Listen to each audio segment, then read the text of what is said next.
such a great lineup. We screened a film last night called Power Glove. The filmmakers are here. It's about the Nintendo Power Glove. It's very nostalgic. It's very well done. And the directors will be giving a short talk tomorrow afternoon at the Owyhee.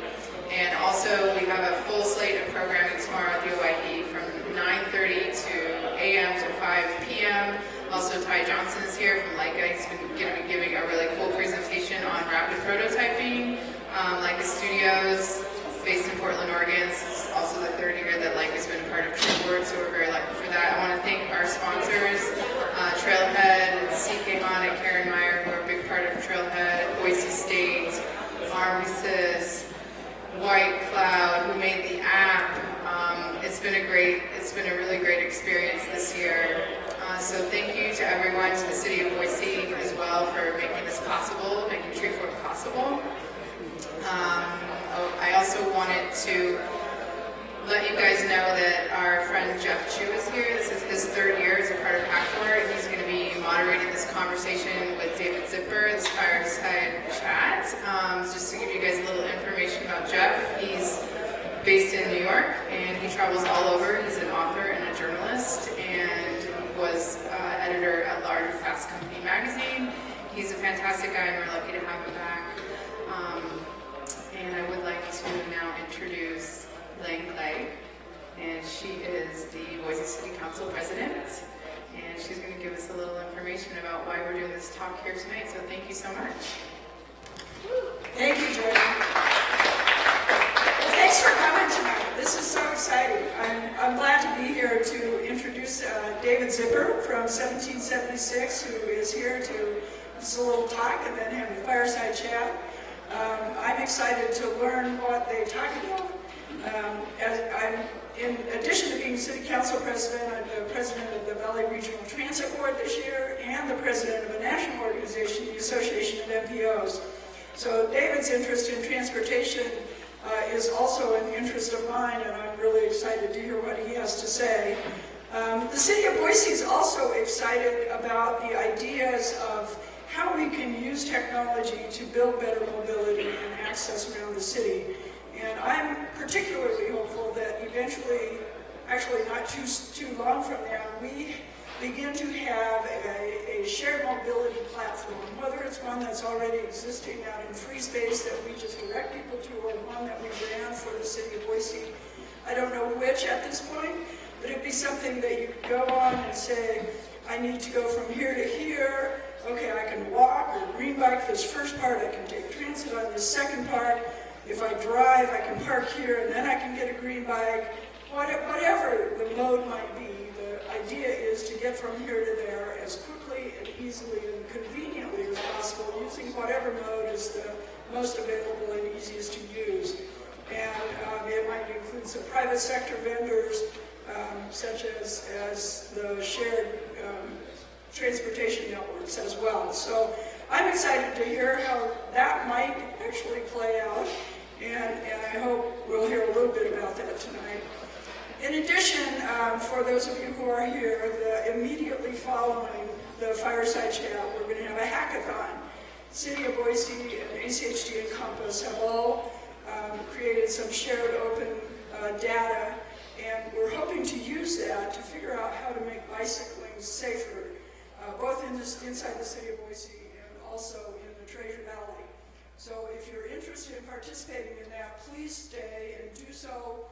You can do that here. It's going to be open for quite a while. We've got some folks who would be happy to work with you on it. So I don't know exactly how that works. I've never done one. I'm not a software engineer. I'm an artist. So you'll have to excuse me about what the particular specifics are. But anyway, with that, I'd like to introduce David Zipper. He's here from 1776, and he also has an interest in the things I've just talked about, and he's going to share some of those with us, and then we're going to have a fireside chat, I think, where we can learn even more. And with that, I guess I'm going to hand it over to David.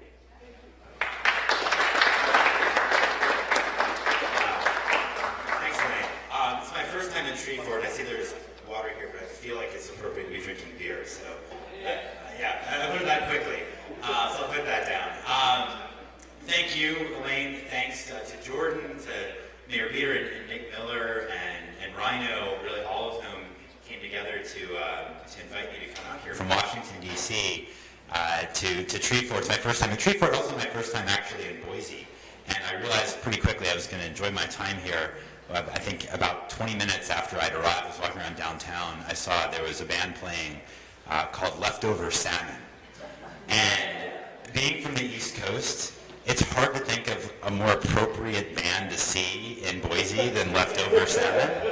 So I was joking, I think with Nick last time, trying to think, what would be the, like, if there's a music festival in Washington, D.C., what would be the equivalent name of a band? So the best one we came up with was Hand Outstretched. Which is not a band yet, but I may actually have to start one just so that it can exist. But in all seriousness, it's really something I've been looking forward to joining you here at Treefort and talking with you a little bit about 1776 and talking with Jeff. I'm excited to have a chat with in just a few minutes. But before I do that, I thought it would be maybe helpful to explain a little bit about my background, because it's a little bit different and unique, I think, from many people who are working in an incubator like Trailhead. And I think it could be a little bit illustrative in that way. And I should also say that I've known Nick, who's looking at his iPhone as I talk, very rude, Nick. And Mayor for a couple of years. And actually Mayor Beater brought up the idea of Trailhead, but long before it existed. And I know how important this space is to the city, and I appreciate that. And actually, as I hope I'll have a chance to explain, we found a couple ways for 1776 to partner with Trailhead. So it's actually really wonderful to be here and see how great this community and this space is. So with that, I'm going to go to this clicker. This is the clicker. I think it's the clicker. And I'll give you a little bit of background about myself and about 1776 before Jeff and I have a chat. And let me start by saying that my background is not, I bet like a lot of you in the tech world, I'm not traditionally a programmer, I'm not an engineer, I'm not a coder. My background is actually with cities. I got started in college when I went to Swarthmore College outside of Philadelphia. And I started an intercity painting business that acted like a nonprofit, training Latino and African American unemployed residents in North Philly to work as house painters in the suburbs. And really from that point forward, I've been focused on cities, to the point that I worked in the Bloomberg administration in New York City after getting my MBA, and then I came down to Washington, D.C., where I was the head of economic development strategy under two mayors, Adrian Fenty and Vincent Gray. And it was actually from there that I came to 1776. So it's a little bit of a different perspective. And I want to start with a little bit of a story that is very personal to me. This image will mean nothing to you, but in D.C. and Mid-Atlantic, it's a big deal. It's the flag of Washington, D.C. Just bear with me on that. But in 2010, I got a phone call that freaked me out. At this time, I was in the mayor's office in D.C., and this phone call was the first time I'd ever heard of the four-letter word, Uber. And Uber did not call me. This was not Uber calling me. Calling me was a major CEO of a huge tech company in D.C. And he called and basically said, David, what the bleep is happening with the city and Uber? You're shutting it down. And I said, what are you talking about? And he said, look, the taxi cab commission is literally throwing drivers in jail and saying the company is illegal. What the bleep are you doing? Now, I didn't know what the hell Uber was. I had no idea. But I had to care because this guy was calling me. By the way, maybe we'll have a chance to talk about this later. I subsequently realized this is all part of Uber's strategy for expanding into cities.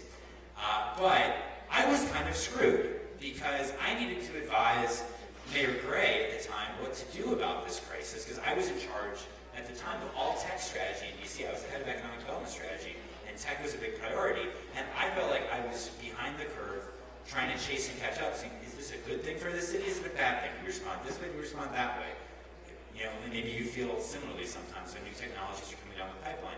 I didn't have a way of getting out in front of either disruptive or constructive or whatever kinds of technological changes that were increasingly impacting cities, including the city where I was seen as one of the leaders in Washington. So it sucked. And it was a problem. And it's that kind of a problem that is part of the reason that led to 1776 being formed. The first person who pitched 1776 when it was a concept when I was in the mayor's office. The city ultimately supported it actively, and I joined officially at this point a little over 2 years ago. And I'm a managing director there, where I have really, it does feel like a privilege to oversee all of our work around smart cities and transportation. So now, just keep this idea of Uber in the back of your mind as I explain a little more about what 1776 is. We're a new kind of startup hub. This is our headquarters, by the way. We have a big event called the Challenge Cup, where this took place. There's nothing really that exists quite like it, and we're not just in D.C. We have incubators in San Francisco and in Virginia as well, and we work actually all around the world for something called the Challenge Cup. But the idea behind 1776 is to first of all focus not on all kinds of startups, but specifically in startups that are in life-critical sectors. The ones you see up here: education, health, energy, transportation, smart cities, security, not photo sharing, not retail, not a lot of the consumer-facing stuff that Jeff and I were talking about earlier. It seems to really dominate TechCrunch and dominate a lot of the tech media. Our attitude is that these sectors are the ones that frankly deeply affect our lives. So if you can make an improvement in the efficacy or the productivity of these sectors, lives will get better. Lives could be saved. They also have many multi-trillion-dollar industries, each of them, globally. And you can make a lot of money if you crack the nut. That said, there's also tremendous sort of wind at the back that can transform what's happening in these sectors. This is actually relevant across all sectors, not just these life-critical ones, but mobile phones that are not just creating the baseline for Uber, but also changing how you can interact with your physician, right? Or how you can control your Nest and your energy efficiency in your home. Big data, open source cloud, I think everyone knows these things. And the same pressures that are transforming consumer-facing tech are creating opportunities in education, health, energy, smart cities, and transportation. The problem is that those life-critical sectors are tough to innovate within from an entrepreneurial perspective. And the reasons are, some of them right here. There's relatively few early adopters. Let's say you create a new video game. You want to try it out. Cool. It's for mobile phones. You have it on Android. You get 50 of your friends to try it out, give you feedback. It crashed here. This was the part I liked. That part I didn't. That's great. Now you have to create an app for a transit agency. Good luck finding 50 transit agencies to give you feedback. Same thing if you're working with hospitals. Same thing if you're working with utilities. And there's good reasons for that. These are risk-averse industries where lives are at stake. They don't like taking chances. And by the way, there's regulation at the core of how these sectors operate. And if you don't take that into account from the get-go, you could die quickly or you could die slowly, but you will likely die. These are very tough sectors to innovate within. And this is the heart of the idea behind 1776, to say, okay, given these massive potential for improving lives and these trends that seem to suggest that these sectors can be improved by entrepreneurs, can we overcome these challenges? And we feel like we can. And the way we do it is providing a whole suite of resources for entrepreneurs to take the likelihood of success for a given, say, healthcare startup and increase it to that. And we do that by overlaying a number of different opportunities. Keep in mind that we're in Washington, D.C., which is the policy headquarters, some would say, of the world. And we take advantage of that. We have access to the World Bank, to embassies, to federal government, to lobbyists who can provide context on regulation and suggestions saying, oh, you're creating an education startup for K-12. Here's a couple school systems in New Mexico and in Kansas you might not know have superintendents that are doing their job and looking for innovative tools to avoid the third grade reading cliff. Very hard to figure out if you're cold calling superintendents, right? At the same time, we provide a venture capital fund, we give investments, we have a whole suite of, a curriculum of classes on topics like from lean startup, which many of you are going to be familiar with, topics like A/B testing and customer segmentation, but also classes on topics like healthcare regulation and topics like I'm trying to give a good example in the transit space because of your interest. We had a workshop about how to crack the procurement challenges that transit agencies have. Asset management, another important one. Yeah, so, and who's doing these classes and who's providing the help? Well, that's really our sort of special sauce as we have it. And I focus here just on smart cities, given that that's my passion and I know it's a real interest here in Boise. We have over 1,000 mentors and experts, not just in DC, but all around the world that we draw from. And you see some of the examples here: the Inter-American Development Bank, Chicago DOT, Uber, local automakers, a big association. And that guy in the middle right there, you might recognize, Dave Beater, the mayor of Boise. I'm not kidding about that. Mayor Beater and Nick organized a webinar for about 15 of our smart city startups who are participating from DC called City Hall 101. Like how to think about procurement, how to think about city budgeting, and when to interface with government officials. So Mayor Beater and Nick, I think if they would ask them, they would say this is a great way to increase the visibility of Boise to entrepreneurs that may not be thinking about Idaho as a potential market, which I think it was. Also, it was a chance for Dave to really embarrass me because after all these prep calls, he's giving a nice welcome to the startups and saying, this is a great welcome, you should come to Boise, it's a great city, here's what we're thinking about, here's what we care about tech. And then he says, and so in conclusion, and I'm quoting, when you're tired of that hellhole that is Washington, D.C., we'll be waiting for you here in Boise. And of course everyone cracked up, and I just put my head in my hand, and I glared at the screen at that guy, and Nick. I was like, this was not part of our prep calls, Nick. But anyway, you get the point. This kind of access is great, I would argue, for mayors and city leaders, but it's also great for the entrepreneurs, because it's one node that gives you access to all of these resources. And after the office hours that we have with mentors, a term that's used here at Trailhead as well, we get lots of data back from the mentors about the startups that are doing well versus not so well, and also maybe starts to need help with marketing or with thinking about their cap table or whatever, and we give that feedback back to the entrepreneurs to help them figure out what classes to take, because those classes are all part of their membership. It's free, it's included within it. So with all that data and all these resources, we're able to work with tons of startups, over 450 member startups, and almost all of them in those highly regulated sectors that I mentioned. We actually touch 3,000 startups every year through various events and activities we do around the world, which I'm not going to go into now. Maybe Jeff and I will have a chance to talk about later. These are just some smart city startups that do everything from electric vehicle capacity building to ride sharing to working with the homeless to providing government forms on the cloud instead of annoying PDFs that we all hate. So with all those startups that we have facing cities, guess what? Cities like working with us because they see us as a place where they can get curated perspective on good startups that they could then potentially bring home and solve a problem that they have. So this is a session that I led, I think 2 years ago now, with about 20 mayors from the Mayor's Innovation Project, which Boise is very active within, where we're able to, I showed them around 1776, I introduced some startups, and I said, well, raise your hand if you would like to be in a place where startups could go to. And if so, I'll be happy to make one-off referrals. If not, don't worry about it. Every single mayor put their hand up. And that's the general experience that we have. And it's really the most fun part of my job, is when I can make those curated one-on-one intros. You say you have an issue with wayfinding in Boise that we were talking about, there's a couple startups that I can think of that could be helpful. In fact, one of them is right here. And this will be my last point. I just want to give an example of how we like to engage with startups, my second last point. This is a guy named Matt Kaywood, who's a founder of Transit Screen, who's a member of our DC campus, and he's growing rapidly. Transit Screen is a wayfinding tool that creates these screens that could be either they can actually project on the ground, on the side of the building, or put it on a TV screen.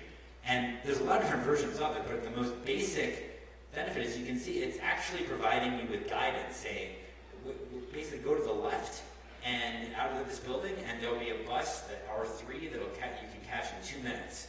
Go forward 3 blocks, and there's a bike share station with 3 bikes available, but don't go to the right because there's no bikes there. Oh, and by the way, Uber has a 1.4 surge, and it updates in real time.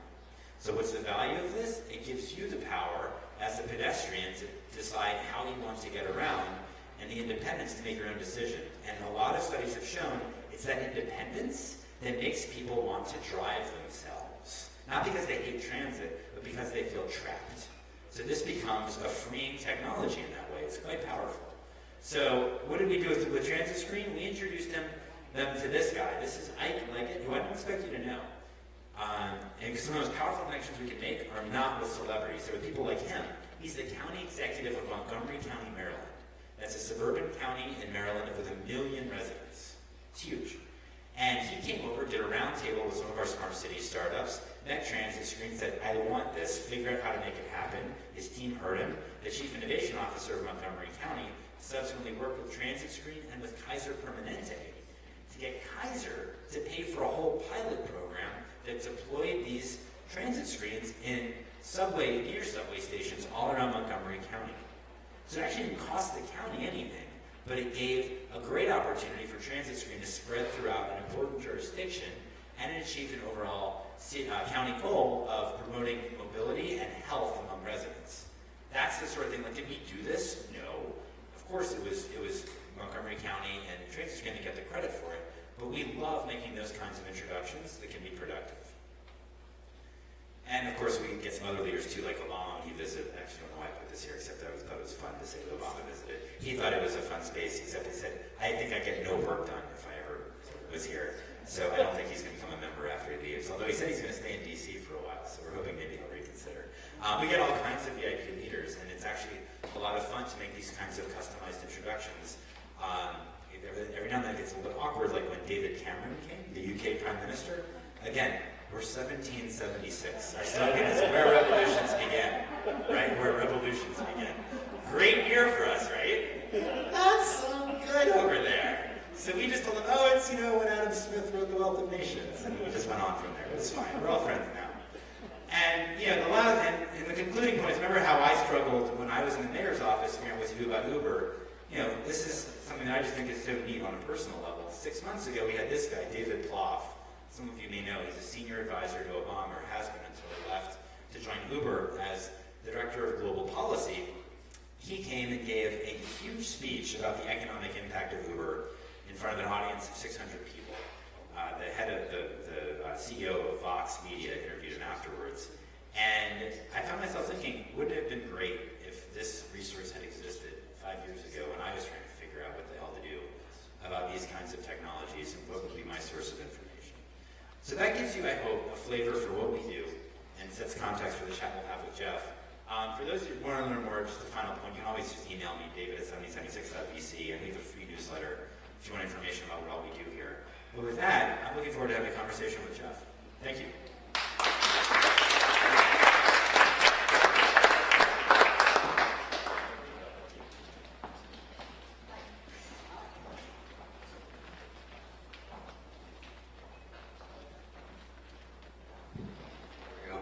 I guess I want to hear a little bit more, first of all, about the Challenge Cup and the Boise connection there.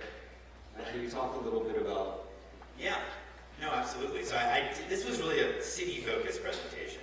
And I didn't talk about our global presence, which Boise's not part of. Unlike a lot of startup hubs, frankly, like Trailhead, I would say, 776 does not have the goal of just making DC a fantastic startup community. We want to help. We want to have a platform that supports startups all around the world in these life-critical sectors.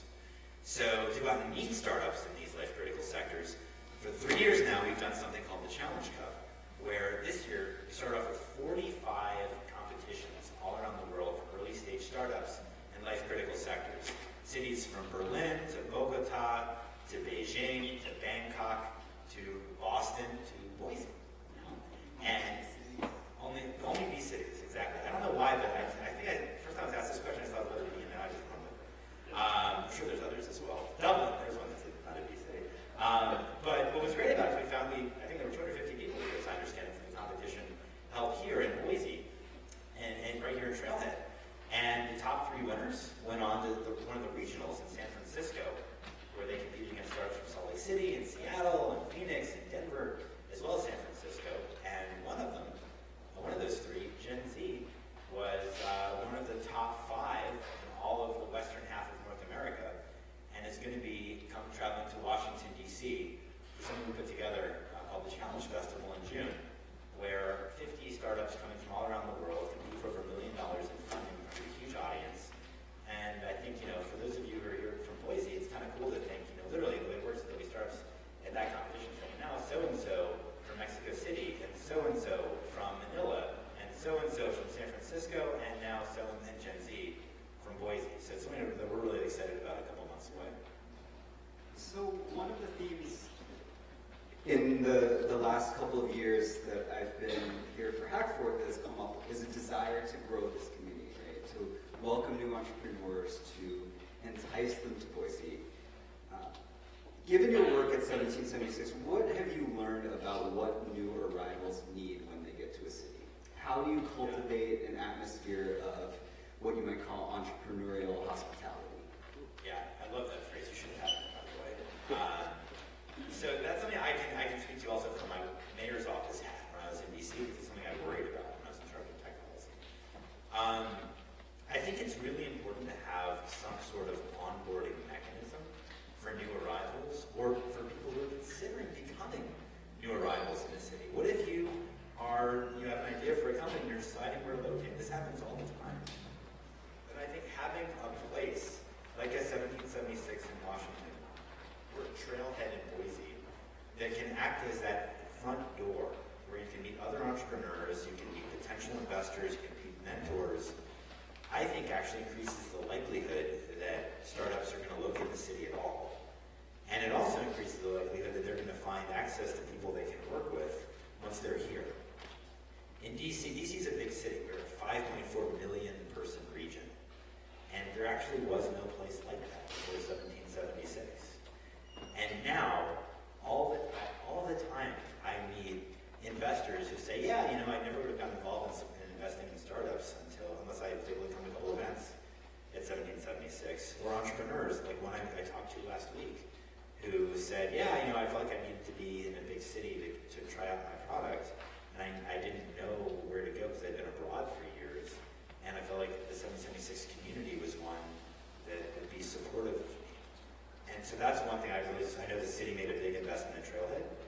And I think, first of all, I can't be the only one who Trailhead gets. I hope that those of you from local corporations and other groups will provide support and leadership, frankly.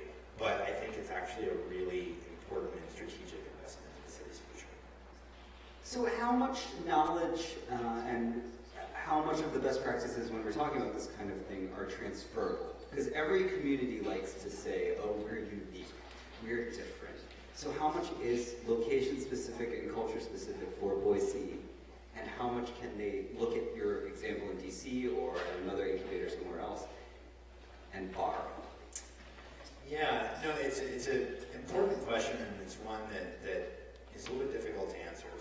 I'll be honest with you, Jeff. I think that we've been lucky in DC to be able to focus on the particular sectors that we have, because DC is so full of expertise in these life critical sectors. Right? It's kind of obvious when I talk about it. I know it should be if I do my job. But I had this conversation with some leaders from Trailhead yesterday, who said, here in Boise, we don't know that we can really focus on one sector specifically because we don't know that we have that density in one particular area. And I think that's fair. But in that way, then, you can step aside that piece of what I think has helped 1776 succeed and look at the other parts. Because what I didn't talk about here is how we have strong corporate partnerships that make us financially sustainable with companies like Xerox and Microsoft and Philips and others. And I think that model is applicable here to Trailhead in Boise. The question becomes, what value can this community provide to employers in the Boise community? Is it an HR benefit? Is it some sort of pipeline building for acquisitions or things like that? It's an open question, but it's something that I think is very important to solve if you want to make this sustainable. So I want to turn the conversation to Uber and their style of operating in a new market, right? And this is kind of a philosophical and strategic question for startups. Okay. Do you take a more aggressive, almost adversarial position like Uber does in a lot of the markets it goes into? Do you take a more conciliatory, partner-driven model like, say, Airbnb? When you're working with startups, what do you advise them to do? I don't know if the city of San Francisco would say Airbnb is taking a conciliatory approach right now for those who follow these things. But your point is very well taken. In fact, I joke that we call this the forgiveness versus permission question. And it's like the Talmudic question of smart city startups because it's so critical and it comes up so much. Let me ask first, for those of you from Boise, Uber's here, I know. Is Lyft here? No. Are there other ride shares that you guys use? No. It's Uber or nothing? There's ACHD has a rideshare, but it's not like an app or anything like Okay, got it. So let me answer. I'm going to give you a specific answer on this one because I think it's so interesting. A question. One size does not fit all, but I'll give you a couple of specific examples. In DC, I talked about Uber, right? Coming to DC. Uber was not the only rideshare that came to DC in 2010. There's also a company called Halo. They was born in Dublin, and they both started scaling across North America at the same time. How many of you have, I'm going to assume all of you have heard of Uber. I'm not going to put your hands up. How many of you have ever heard of Halo? Show of hands. There's 2 in the back, and that's it. Right. So Halo's approach to scaling, you know about Halo, Jeff? No? Okay, good. So Halo's approach to scaling was to literally go up to City Hall and say, hey guys, we're coming in. Wouldn't you like us to be here? And we say, great. I went to their lunch party in like a nice little brownstone in DC. And that's how they would scale. Uber's approach was not like we're going to extend our middle finger to every city like many people think. It wasn't that. What they will tell you, and I've heard this directly from the leaders, the head of East Coast Uber, they hired really good lawyers, they read over city regs, and when they made the determination that they were legal, they made the determination, Uber did. They just went for it. And you know what? Look, like Halo just pulled out of the entire North American market. Wow. Uber is where all Uber is. So this idea of forgiveness versus permission, pretty hard to argue with Uber's approach of ask forgiveness rather than permission. Now that said, now I'm going to give you one more example. How many of you, so you guys know that Uber is for adults and adults alone. If you have a child who's, say, between 5 and 16, you're just out of luck. Uber will not transport that child without adult supervision, which is an issue for those of you who have children, maybe multiple children, you're trying to balance all the various after-school activities, right? So this is an obvious market opportunity that a couple of companies called Hop, Skip, Drive and Shuttle have been exploring. Anyone heard of Hop, Skip, Drive or Shuttle? I see one hand up. Cool. They're not here in Boise yet. They're actually, Shuttle was born in the Bay Area, and Hop, Skip, Drive was born in LA, and they're now expanding a little bit more in the West Coast, and maybe we'll come to Boise soon. But there, Shuttle took the Uber approach when the California authorities tried to mandate higher levels of fingerprinting for those companies that will transport children. Shuttle tried to go ballistic. This is wrong and outrage, blah, blah, blah, blah, and fighting, and so we're not going to do it. I don't think that works with children. I think if you're a parent, you don't really want to feel like the company that's transporting your child is at war with the regulators. And Hop, Skip, Drive feels the same way. Full disclosure, we've invested in Hop, Skip, Drive. Hop, Skip, Drive has the attitude of getting out and working with the regulators, saying, we're actually going to want to go beyond whatever regs you put in terms of ensuring security and going forward in that way. I would argue that although it may feel like it's the same market, it's really not transporting adults with rideshare versus transporting children. And you can't apply the same lesson of forgiveness versus permission with Uber versus Halo that you can with transporting children for Hop, Skip, Drive, and Shuttle. So what's the broader lesson here, right? Because I would assume that most people in this room are not specifically in the ride-sharing space. What's the broader lesson in terms of, okay, you build your product, you know what your product is, you have to get it out there somehow. What do you advise the startups in your little ecosystem? Our little ecosystem. You make it sound so cute, Joe. No, it really, I think in all honesty, it really depends on the market. If you're trying to sell to hospitals, you have no choice. You have to abide by HIPAA and the regs that will allow that hospital to take you in. You have very little room to maneuver. If you're a consumer-facing technology that may have a smart city solution with transportation or something like that, frankly, a lot of companies, Jeff, like Transit Stream I was talking about, there's really nothing regulatorily opposed to it. They have some issues where they're trying to get open data into the platform, but honestly, they're not hitting that regulatory issue. For the ones that do hit the constraints, the honest advice that we give is, first, you may or may not like this answer, but it's honest. You got to do what Uber did. If you want to fight the authorities, you got to know everything, every nook and cranny of those regs. And it's amazing how many startups don't start there if they know the regs could make or break. Even if you decide you want to fight them, fight the city or fight the state or whatever on the regs, you better damn well know what you're getting into and have a sense of how you're going to be able to fight. And Uber, by the way, had a whole army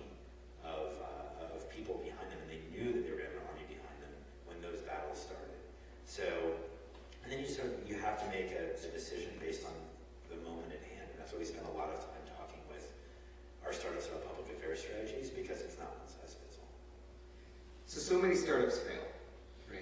True. So many people have great ideas, a lot of passion, a lot of drive. It doesn't work out. And yet we sit here and we have these conversations as if we have roadmaps figured out that can apply to X or Y company. So what are we missing? What's the unknown there?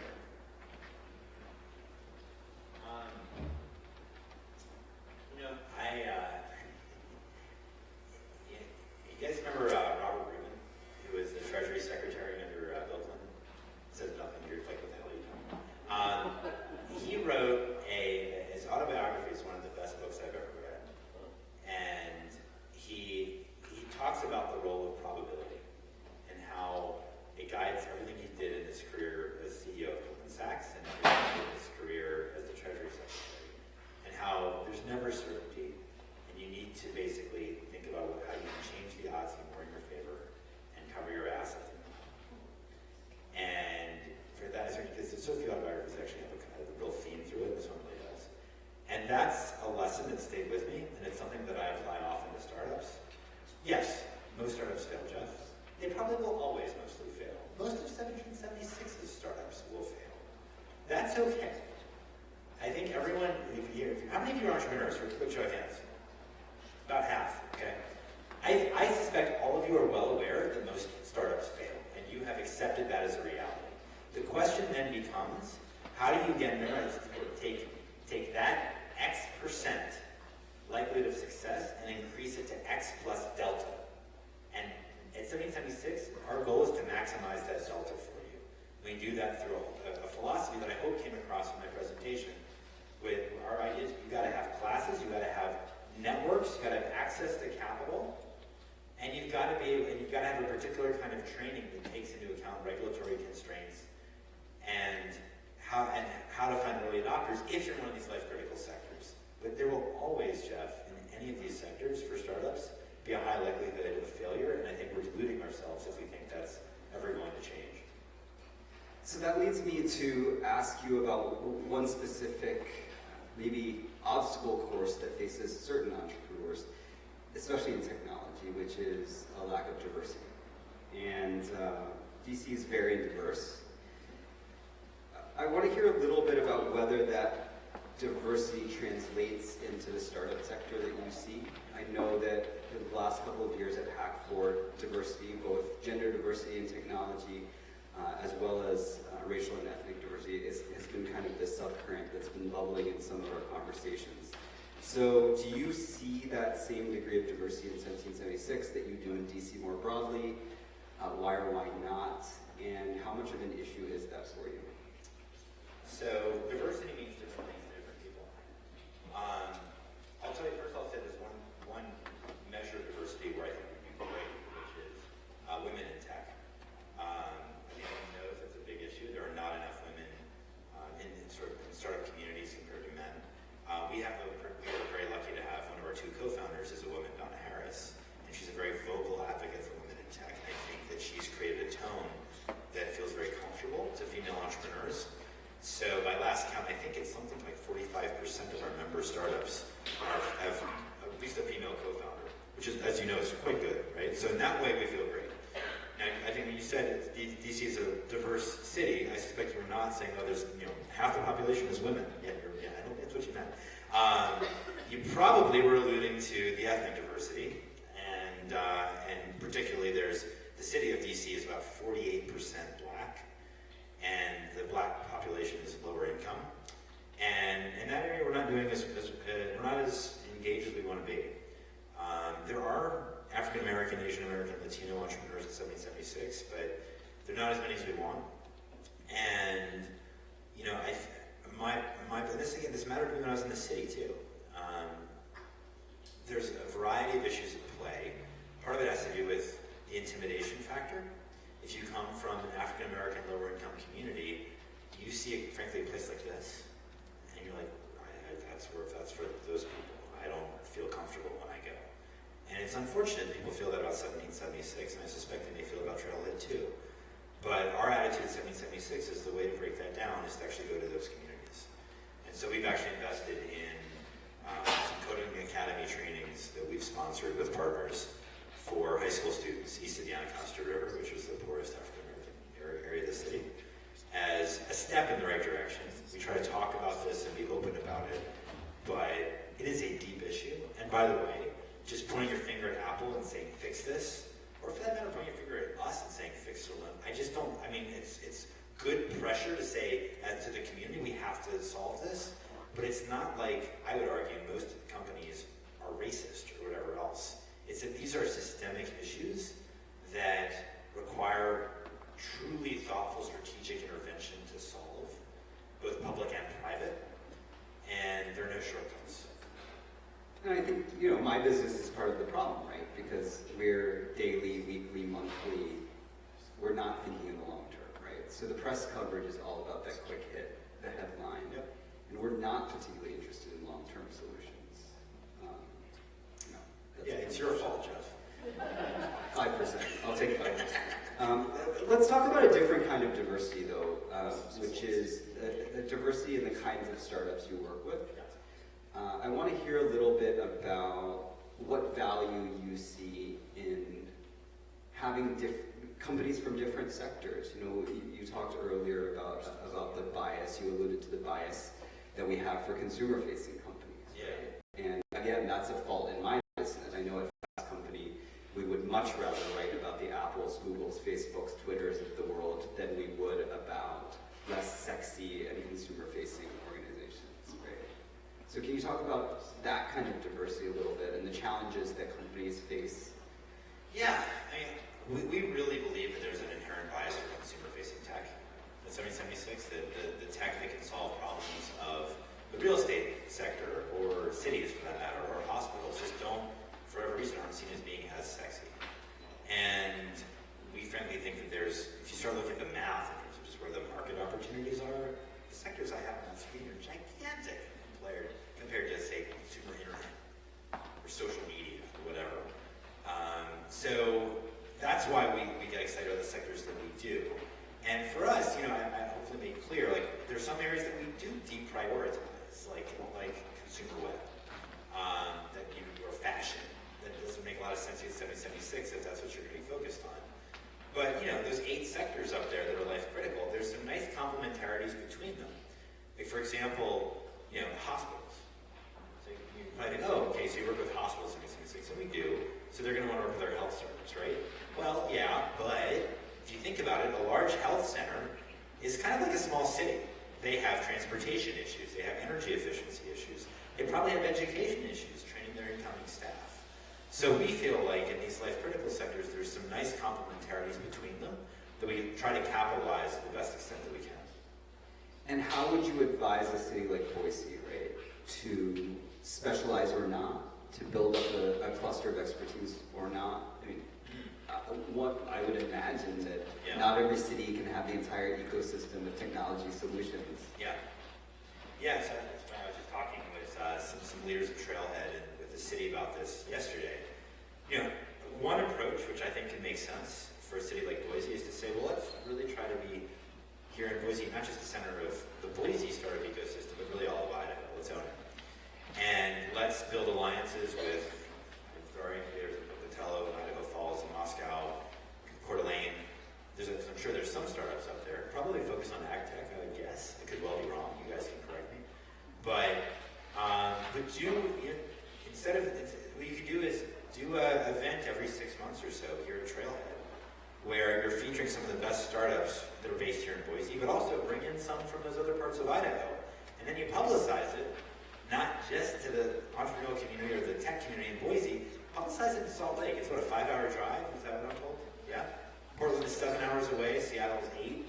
The VC communities, which are robust, especially in Salt Lake City and Seattle, in my view, they're not going to come to Boise every week or two, but I've heard so many people over the last 2 days complaining, the VCs don't come here anymore. Well, you know what? Give them a reason to. Make yourself the hub of tech in Idaho, and then put on an event twice a year where you're incentivizing them to come in, because my guess is they'll say, sure, I'll come twice a year to find out and learn about the best startups in the state. And that way, you actually lift up Boise as a real sort of a place where, no matter where you are in the state, you can access capital and potentially access resources as well. What have the advantages been for you all not being in Silicon Valley? Because so much of the attention is focused on Silicon Valley. So what are the pros of being out of that? Yeah, that's a really interesting question. So I try not to drink my own Kool-Aid, but I really do feel like the trends of the last 2 years, like, you guys remember Yo?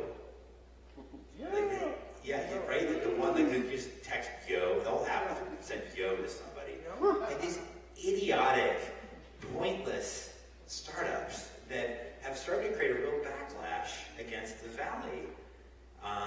In turn, not saying that every startup in the Valley by any stretch is like this. We have a San Francisco incubator there, but it seems like there's an growing undercurrent. I feel saying like, why aren't all these great minds focusing on startups doing something to solve a bigger problem? And how can I say yo to my friends? And this is like, it's like, you guys watch Silicon Valley, the show?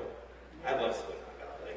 Like, one of the recurring themes through that show, which I think is hysterical, by the way, is, like all these people, so when they do their pitch, they say, this is how we're going to change the world by blah, blah, blah. Something that's obviously not going to do shit to change even a corner of the world. And so I think there's this growing ethos of people saying, come on, like, we're about really changing how people live their lives, whether it's through technology or another kind of innovation. Let's get in there. Let's actually do it. And I don't think that Yo, or even some of the things that are less laughable, are good examples of that. And if nothing else, in 1776, everything that we do is based on the hypothesis that entrepreneurs can truly improve people's lives. That's why we focus on the sectors that we do. And I think that being headquartered in Washington and having deep footprints outside of the Valley, really globally, in my view, in the last 2 years has actually helped that message to resonate. We want you all to join the conversation, so let's open it up for some questions. I can't be the only person in the room who has any. So we've got about 10 minutes. If you guys just shout out the question. How about a topical question on the topic of immigration and back to diversity today? So that's something that the kind of whole world is dealing with. Of course, over in Europe, we all know what's going on over there. But in America, in Boise, diversity, immigration, and I'll air quote kind of the term refugees. That's something that's an issue that communities out in America are dealing with. What's kind of going on in that flavor? Yeah, it's an interesting question. It's one that I've thought about. The fact of the matter is that the cities that are facing this issue the most are really in Europe, not in the States, although in my view, there's a disproportionate level of freak out about refugees coming here. In fact, it's massively disproportionate. For me, it's personally embarrassing as an American. I feel strongly about this one, I'm sorry. But in Europe, you actually have cities that are, especially in Germany, and Sweden, that are handling massive numbers of people that really want to work and need help. Now, there's actually been some written about this, and I can send you some articles. But one of the deep challenges of refugees coming to the West is, they need language skills, for one thing. And they need access to jobs, and they need access to social services to know what's available.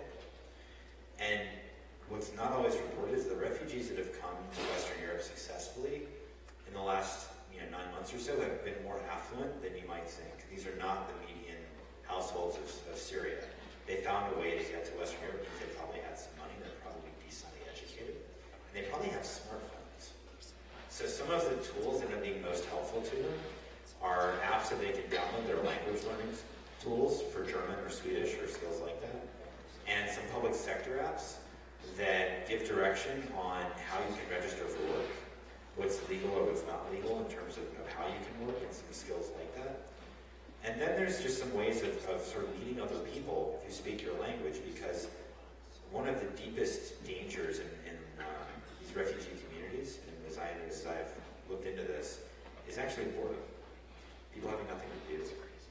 And being able to just help people who speak Farsi, meet others who speak Farsi or whatever else, is an important step toward giving them, again, that confidence to be able to move toward becoming a productive member of society in Dusseldorf or Stockholm or wherever they are. mean, it's like anything else, right? It's building community, breaking down isolation. It's not a problem that's unique to that sector. I think that's right. I think it's right, and I frankly I appreciate the question, because I actually think there should be more attention on this. As talk about technology for good, I mean, this is one of the crises of our era, right? The last 2 years, and I would love there to be more. If you could have asked a question, so what are the needs of refugees that aren't being addressed? The technology could, and I wouldn't have a good answer for you because I don't know, and I wish I knew. Because you can bet like hell, I'd love to communicate that to entrepreneurs that we reach in 1776. Thank you. Hey, David, so I like that you mentioned the trailhead to invite other startups in Idaho down here. I've been helping a startup in North Idaho called Solar Roadways, and they are trying to build roads made out of solar panels. Cool. A question I have to you, just regarding 1776, is, what's the best way for them to maybe possibly also reach out to your organization? I mean, is it just reaching out, or would you recommend them maybe going to one of the competitions that you guys host? Right. So the Challenge Cup is just once a year. And of course, I hope we'll be back in Boise next year and they can compete there. But, it's funny. You don't have to be that intelligent to realize that we had a problem or a missed opportunity when we do the Challenge Cup, because obviously there's only a few winners at each competition. And then all the other startups, if we come up to us, a lot of them would, and say, this was so great, we met mentors here and got great training, how can we stay involved? And our crappy answer is, we have a newsletter, it's free. Like, that's just crap, right? Yeah. And we don't want, because we actually want to know the startups, especially if you make it to a Challenge Cup Regional and you're a great startup, and we want to be engaged with you even if you didn't win. So what we've invested a lot in is a platform called Union, that makes all of the office hours with mentors, the workshops I talked about, all the programming of 1776 available remotely. So if you're in Coeur d'Alene, you could pay, there's a cost to it, but it's a lot less than if you're actually using it as a workspace, to be able to access all that community that we have, all the people that we have, get all the research we produce in a customized way for your sector, your niche within a sector, and that way be able to gain access to that network from Coeur d'Alene, or from Wichita, or for that matter from Dubai. Right. And we've built that out now so that there's about 100 of our 450 members that are remote, in Honolulu or in Berlin or where have you. But we're adding functionality in that. That's actually one of our biggest priorities. So to the startup in North Idaho, if they're serious about wanting to get involved, I'd be happy to connect them with our membership director, could have a conversation with them. Great, thank you. But what's the disadvantage of doing it remotely? Do you lose a little bit of that kind of geographic clustering effect and the benefits of being in close proximity? Potentially. I mean, I think, look, how many of us prefer having face-to-face conversations versus one over the phone, even versus Skype, right? I mean, everybody does. But that said, for personal reasons, for professional reasons, what have you, some people want to build an amazing startup in Coeur d'Alene. Okay, you know what, that's fine.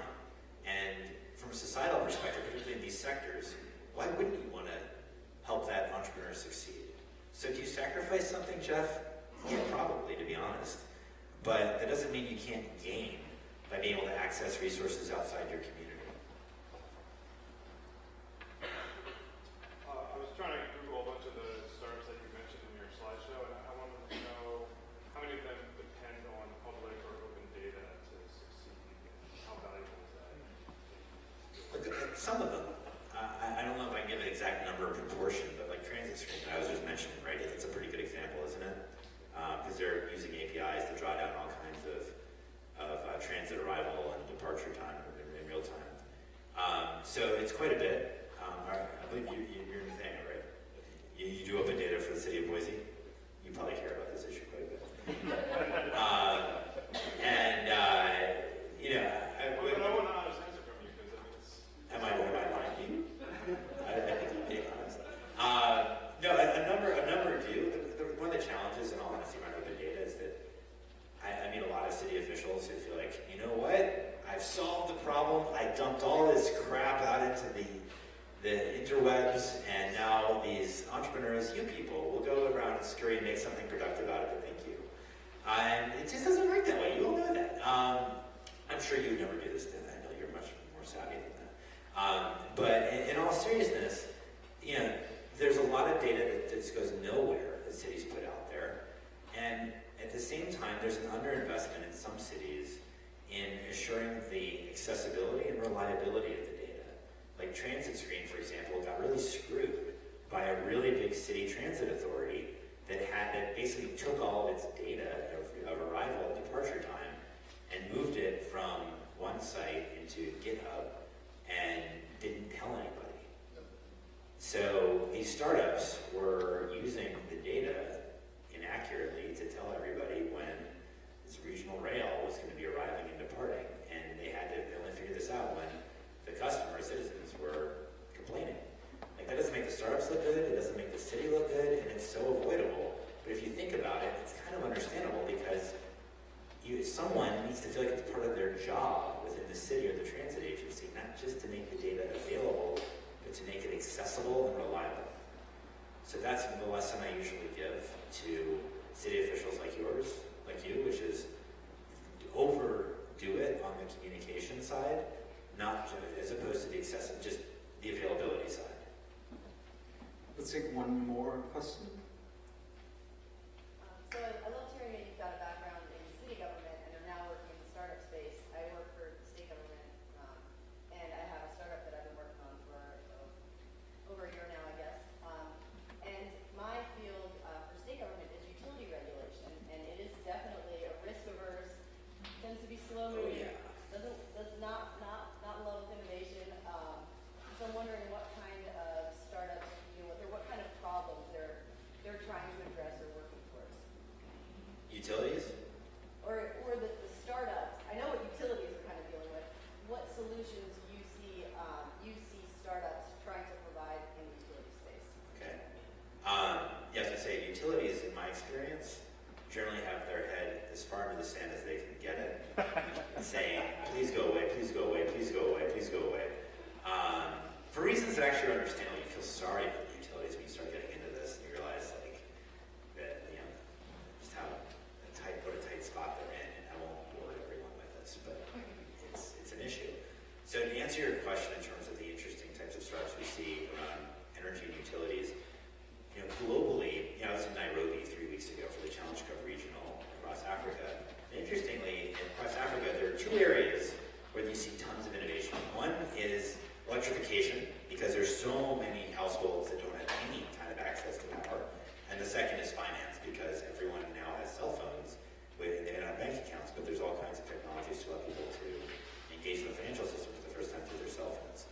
So I'd be remiss if I didn't mention just electrification as an overall opportunity globally, especially in Africa, for utilities. And you actually see some European utilities getting smart and engaging there. Now within the U.S., I'll give an example of one startup that I think is really interesting in the energy space. And we've actually invested in it. It's a company that we met through the Challenge Cup San Francisco a year and a half ago called EverCharge. Anybody out of curiosity heard of EverCharge? Are there a lot of electric vehicle charging stations in Boise? Ramwood University. I'm sorry? You got a couple? So there's a few, it sounds like it's just starting. Okay. So I think you guys who follow this may know, like in the Bay Area in California, it's like way ahead of the rest of the country with electric vehicles. And there's a guy named Jason Applebaum who had a windfall from selling a company in 1996, as people do in the Bay Area. And he used some of his money to buy a Tesla. And he drove it home to his condo building in Emeryville, right next to Oakland. And he said shit, because he tried to charge his Tesla in his condo building, and two other people already had electric vehicles plugged in. And if you are in the energy space, you know this, most buildings can't accommodate more than 2, maybe 3 electric vehicles charging overnight. So Jason, who is freakishly brilliant, built a charging station for electric vehicles in multifamily housing that allows for to put it very simply, the power to move from spot to spot overnight based on what the car is and how much charge it needs. And it actually, when you outfit a building for EverCharge, it can increase by up to 10x the number of cars, electric vehicles that can be charged overnight. So he patented this, and he now has a unique relationship with Tesla, not not just Tesla, but if you go into Tesla and say, I want to buy a Tesla and I live in a condo building, is that a problem? They'll actually say, first call these guys, overcharge, to come out to your building and make sure it works. So that's an example of a kind of energy company that we get really excited about because it ties in with densification of cities, it ties in with the rise of electric vehicles, that we get very, very excited about. That's just one example, but it also, as you might imagine, it also freaks out the utilities because all of these, frankly, I actually feel bad for a lot of these utilities because they worry about these sort of spikes in demand and also spikes in supply from alternative energies that they've never had to deal with before, but they know that they have very limited bandwidth to maneuver and innovate because of the regulators looking down their throat, telling them anytime they want to raise rates in any possible way, and all of you, everyone here, myself included, expecting that when I turn the switch, I get power. So, this creates all kinds of capacity constraints. I'm not going to go on further because people get bored, but energy is actually a sector that is in tremendous turmoil right now, in my view, because of both the rise of startups that are doing creative things and the rise of alternative energies that in some ways are undermining some of the core businesses that utilities are used to. Folks, thanks for being here. Thanks for lasting longer than our fire did. And joining in thanking David.